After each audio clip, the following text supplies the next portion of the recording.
Security conscious. Samantha is interested in learning about the latest trends in information technology. Hence, she subscribed a number of free IT magazines which she found after searching on Google and other search engines. When she tried to subscribe several magazines, she was asked to reveal some personal information. One magazine asked for her month of birth, a second magazine asked for her year of birth, and the third asked for the mother's maiden name. What do you think might be going on here? All these magazines probably have the same parent company or are distributed through the same service. The parent company or service can combine individual pieces of seemingly harmless information and use or sell for identity theft. All it takes your name, date of birth and address for the fraudsters to steal your identity and access your bank accounts, take out loans, take out mobile phones in your name.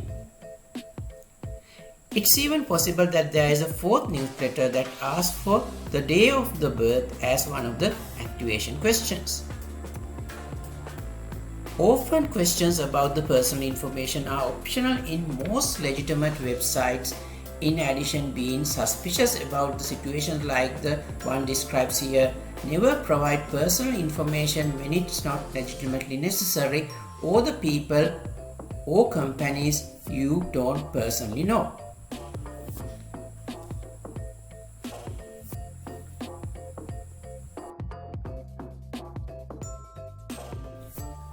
You will receive an email from your bank. It says, as a security precaution, enter your personal details by clicking the link in the email. What would you do? This email is a classic example of phishing, which is trying to trick you into biting and reveal your confidential information. Never respond to emails, instant message texts, or phone calls asking for your confidential personal information.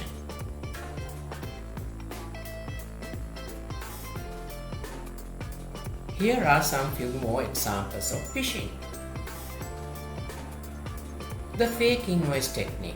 Like many phishing attacks, these scams relies on a fear and urgency, pressuring the end user to submit a payment for goods or services they've never ordered. Email account scam. Faced with having your account expire unless immediate action is taken, the email account upgrade scam can appear to come from the trusted email providers like Microsoft and Google, or simply from your company's IT department. As you can see, nothing harmful stands out from this mail. Even the link itself would appear to direct to a safe HTTP web page to an unsuspecting user. A useful tip: to hover mouse over the link and see the true destination of the link. Unusual activity scam. When receiving an email or text stating that there has been a suspicious activity on your account, this scam works so well for scammers as victims aren't just faced with the urgency and panic and the confusion. Hence, we need to understand the threat posed by phishing, identify the sign of phishing, and take proper precautions.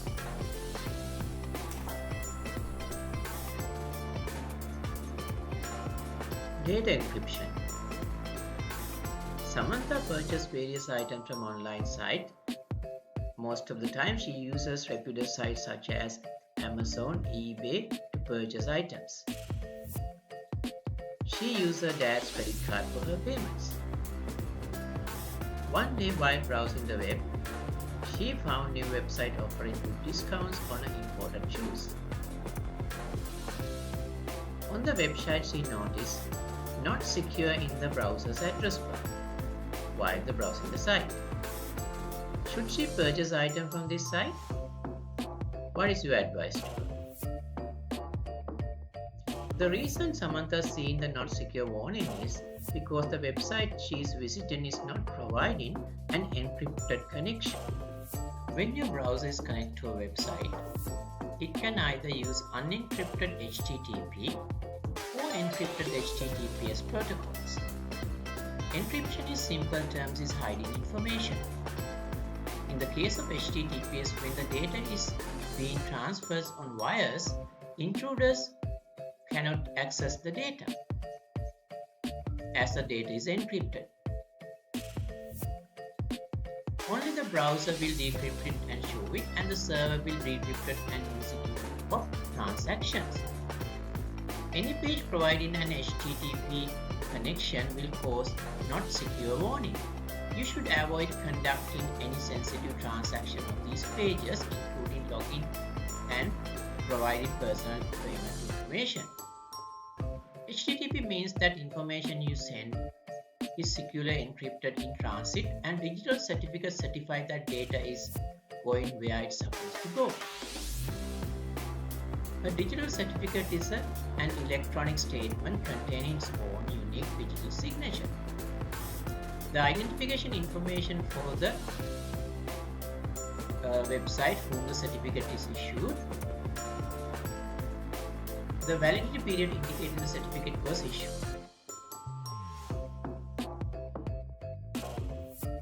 Ransomware. Samantha keeps her all important files such as assignments, notes and photographs in her laptop.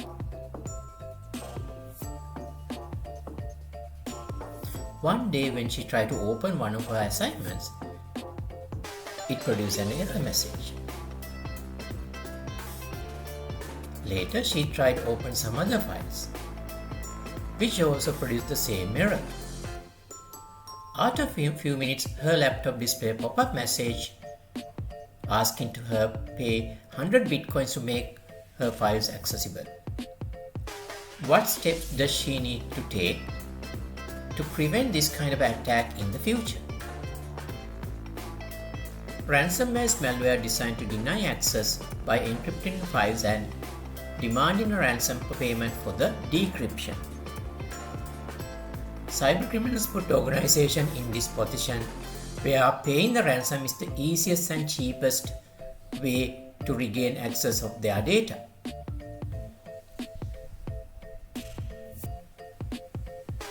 How do I protect myself from a ransomware? You need to create a secure backups of your data on a regular basis. Ideally, use a cloud storage that includes a high level of encryption and multiple factor authentication. You can use a USB, DVD or an external hard drive where you can save new or updated files. Just be sure physically disconnect the devices from your computer after backing up. Otherwise, they can also become infected with the ransomware too. Then be sure your system software are updated. Sometimes ransomware take advantages of vulnerabilities found in the software. Install Commercial WireGuard, make sure it's updated regularly.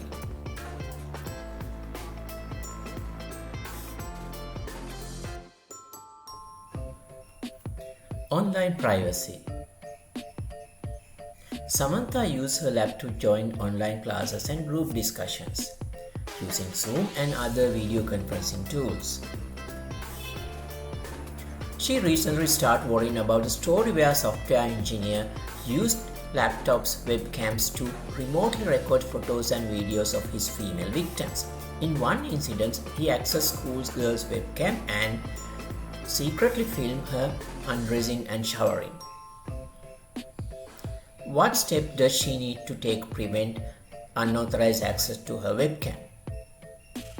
If you use a laptop, make sure you put something over the webcam. A simple piece of tape will do, or you can use a specially made webcam protector. If you have a webcam that's not built into your computer, then get into the habit of disconnecting your webcam when you are not using it.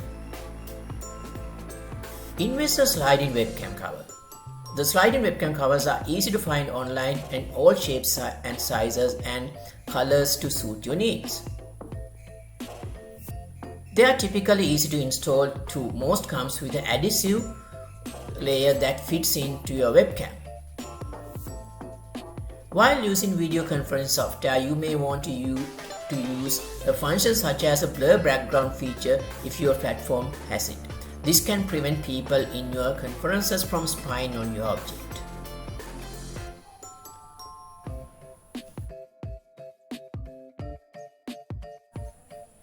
Wi-Fi security. Samantha visited a shopping mall with her friends on Sunday afternoon. While having a pizza in a restaurant, she logs into a mobile banking app to pay some bills, using a free Wi-Fi facility available in the restaurant. When she checked her account balance after a week, she found most of her money is transferred into an unknown account. What do you think happened here? Visitors to hotels, coffee shops and malls often connected to the free Wi-Fi on offer. Customers often choose the free Wi-Fi based on the SSID without checking if the wireless network is set up by the establishment. Criminals can easily set up a fake Wi-Fi access points, often using the name of the establishment in the SSID. An SSID called free Wi-Fi would get many people to connect. When customers connect to these Wi-Fi networks, they can still access the internet, so they are still unlikely to realize anything is wrong. However, once connected to the network, everything they will do online will be monitored by cybercriminals. Sensitive information entered online, such as credit card numbers, will be stolen. How is this done? The attacker simply creates a hotspot on a smartphone and pairs with a tablet or a laptop. The hacker can sit in a restaurant while monitoring the traffic of everyone that connects through the evil twin. All traffic will be plainly visible to the attacker and data sent over the network can be captured. How to safeguard yourself? Refrain from sending sensitive information as far as possible. But if necessary, use virtual private networks whenever possible. VPNs encrypt your data traffic and act as a protected tunnel between the browser and the server. Log on to only the website you know that fully encrypted. Never use a rooted mobile device and avoid running applications from untrusted sources.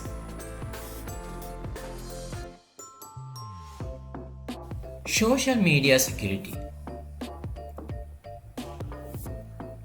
In her college vacations, Samantha went on a trip to New Orleans with her family for 3 days.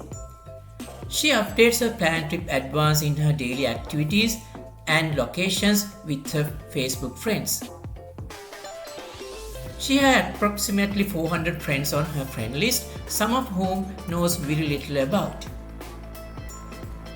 After coming back from a trip, she found her house is robbed and most of the valuables items taken away from the house.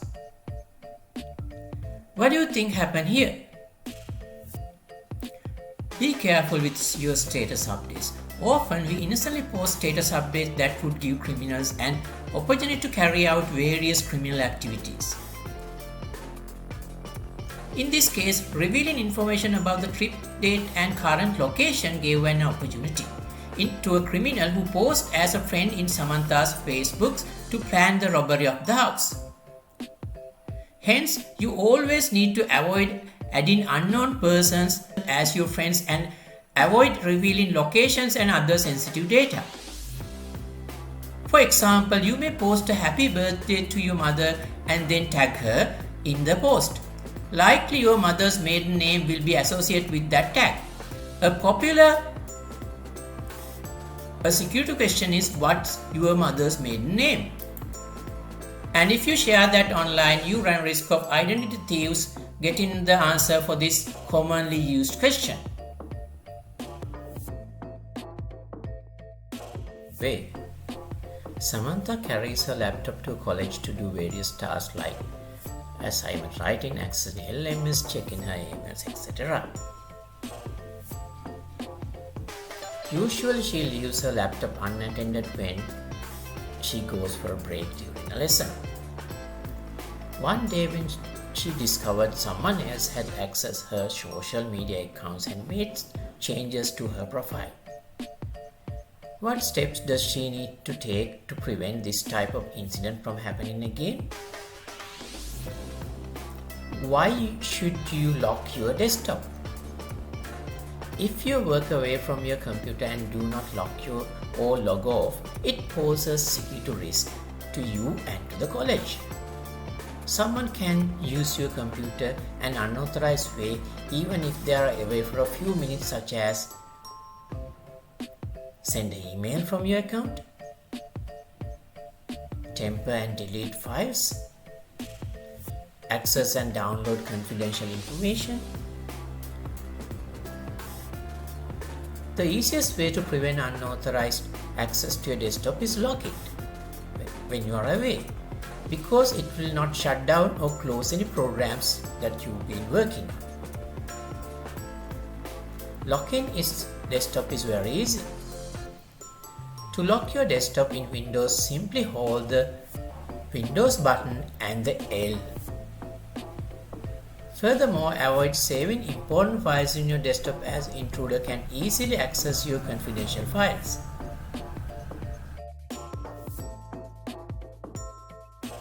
Mobile device security. Samantha uses her smartphone to pay utility bills and other payments using online banking app on behalf of her mother. Her social media accounts and her personal photos and videos also kept in her smartphone.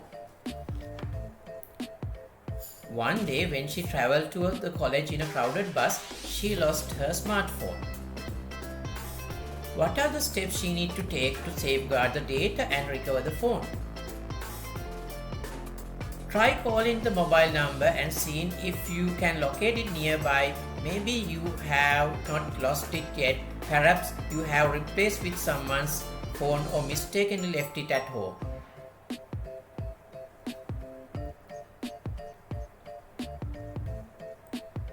Lock your phone remotely so no one can access your private information. If it's an Android device, once you sign to Find My Devices, you will see the map with your current location as well as the make and the model of your phone. With an Android Find My Device, you can play sounds to locate your device and find the exact location using a GPS. You can even erase your device data remotely with Android Find My Device. However, to find, lock or erase Android phone, it must be on and connected to the mobile data with the GPS turned on and have Find My Device turned on. Report your stolen lost phone to the police. Deactivate your SIM card. This will prevent misuse of your phone number. Moreover, if the mobile wallets are linked to your phone number, then the person who stole your phone can rob your account, as the OTP will be sent to your phone number during a purchase. Secure your online accounts. They can access your Facebook, WhatsApp, Instagram and other networks. To prevent this, change your passwords from all accounts. Preferably, try to wipe your smartphone with Android Device Manager or iCloud. Steps to keep your device secure. Always enable tracking location. Secure phone with a password. Keep your mobile data enabled. And back up your data into cloud storage.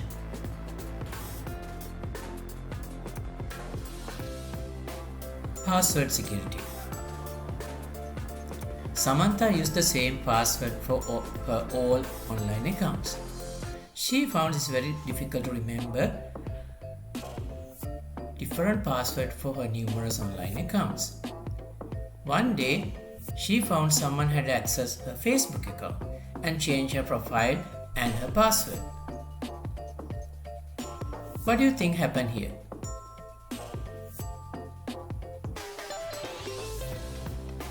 Use of the same password for multiple accounts can lead to credential stuffing attacks.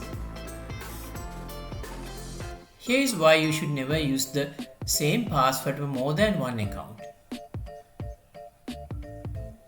Credential stuffing is when a hacker uses previously stolen login credentials from one website and then stuff these initials into other websites until they find matches. Using the same password leaves you and your information vulnerable. So it's important to use the unique password for each of your accounts. Steps to secure your passwords. The best password can be difficult to remember. This is where the passwords managers come in.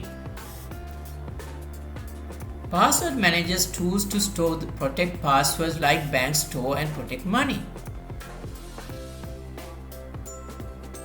These tools can also create passwords that are incredibly hard to crack. All of your passwords are kept within an encrypted wallet which can be only opened with a master password. Password length is the best passwords are at least 10 to 12 characters that contains letters, numbers and symbols. Use two-factor authentication to log into your account. You will also need to enter second piece of information such as OTP sent to your mobile number. Do not use personal information such as your name, date of birth, child's name, pet's name, your favorite color when constructing your passwords. Avoid consecutive keyboard combinations. Avoid entering passwords on computers that you don't control. They may have malicious software installed to purposely steal your passwords. Avoid entering password when connected to unsecured Wi-Fi. Never tell your password to anyone. Change your password regularly. Never write down your passwords on a sticky paper. Always select never when your internet browser asks you your permission to remember your passwords.